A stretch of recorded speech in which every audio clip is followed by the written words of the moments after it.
Hundreds of millions of years ago, Earth was ruled by creatures so bizarre that some scientists still struggle to classify them. Hello YouTube, you're watching Just the Mimosaur, and today we'll be looking into a few really terrifying creatures before the dinosaurs. As always, make sure you hit the subscribe button for future paleo content, and without further ado, let's begin. The Opobenia regalis is an extinct and very freaky looking marine arthropod. And by freaky, I mean it. This thing had 5 eyes, a clawed proboscis that was quite likely used for scavenging the seafloor, and it looked quite weird. Coming under the clade Panarthropoda, it's no surprise why it looked this way. This thing could be grouped alongside worms, spiders, and more.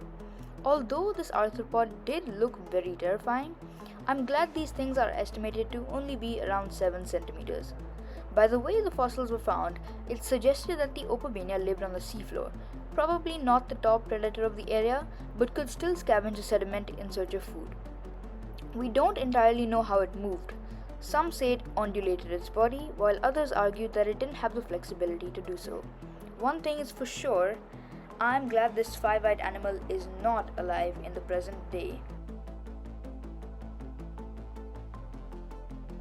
Meet Hallucigenia, another freaky panarthropod under the genus of Lobopodians. Coming in at a max size of around 5.5 centimeters, we really don't know much about this creature. The Hallucigenia has up to 10 pairs of slender legs, with 2 to 3 pairs being without claws, while the remaining 7 to 8 end with claws. The head and tail are indistinguishable. However, research in the 2010s indicates that the longer end is in fact the head. The reason it's even called Hallucigenia comes from the bizarre and quite dreamlike appearance of the animal. Like all weird animals, the Hallucigenia lived roughly 508 million years ago, during the Cambrian period. Hallucigenia also had 7 spines sticking outwards, which researchers think was used as a defense mechanism to deter predators. The Anomalocaris, derived from ancient Greek, its name meaning anomalous, has rightfully earned its spot as one of the largest animals of the Cambrian period. This creature was one of the first apex predators in the history of our planet. Reaching up to 40 centimeters long, the Anomalocaris had an unusual disc-like mouth known as an oral cone. Belonging to an extinct genus known as Radiodons, Anomalocaris had swimming flaps running along its body, large compound eyes densely packed with lenses, and a single pair of segmented frontal appendages, which in Anomalocaris were probably used to grasp prey. And I mean honestly, this might be the least terrifying one, probably because it just looks like a giant shrimp. The Anomalocaris commonly hunted trilobites, and while you might think that trilobites look kind of similar to a certain triop, it's because they do. This is a great example of convergent evolution, so hit the subscribe button if you want to see a video on that. Jacalopterus. Whoa, try saying that 5 times really fast. The Jacalopterus is an extinct genus of Eurypterids, more commonly referred to as sea scorpions, and man, did evolution cook with this monster. The Jacalopterus holds the title for one of the largest arthropods to ever exist, second only to Arthropluera, but that's for another video. The Jacalopterus came in at a whopping 2.5 meters, which for a sea scorpion is just too much. Not only that, but this animal is pure nightmare fuel, and I honestly can't think of a scarier encounter. Imagine swimming in the waters of the early Devonian, and you just dip your head into the water and stare at a scorpion the length of a giraffe. I'm very thankful it got killed off before it met any of us. This thing commonly feasted on early armored fish and smaller Eurypterids. Unlike modern scorpions that have claws formed from modified legs, Jacalopterus had enlarged mouthparts projecting forward from its head. These extended claws were lined with sharp, pointed teeth designed to grab, crush, and slice open armored prey. Jacalopterus was an ambush predator.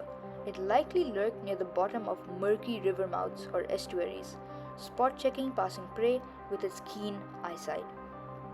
Once a target was in range, it would burst forward using its paddle legs and snap its giant pincers shut around the early jawed and jawless fish. Because its pincers couldn't crush solid bone easily, it used them to tear prey into manageable chunks before shoving food into its central mouth parts.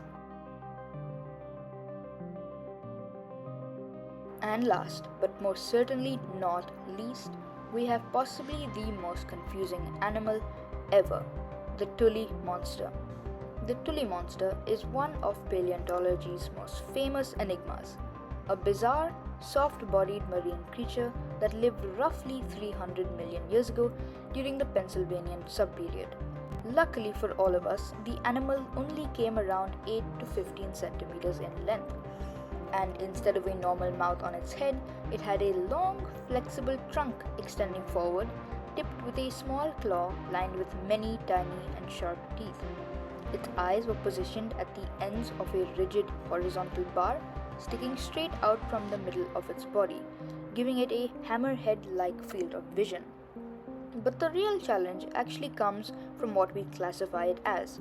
You see, you can be one of two animals, with backbone and without backbone. We call this invertebrate and vertebrate. For decades, it was grouped as an invertebrate, possibly a relative of mollusks. And then a landmark study argued that a light band running down its back was actually a notochord, which is basically a precursor to a backbone. And its gill structures resemble those of jawless fish like lampreys, which also have a backbone. However, as of 2022, high-resolution 3D imaging and chemical analysis challenging the vertebrate theory, showing its tissues lack the chemical signatures typical of vertebrates. Most paleontologists currently lean back toward it being an unusual invertebrate chordate or non-vertebrate lineage, and looking at the photos, I can see why it was so hard to classify. Anyways guys, that's it for today's video.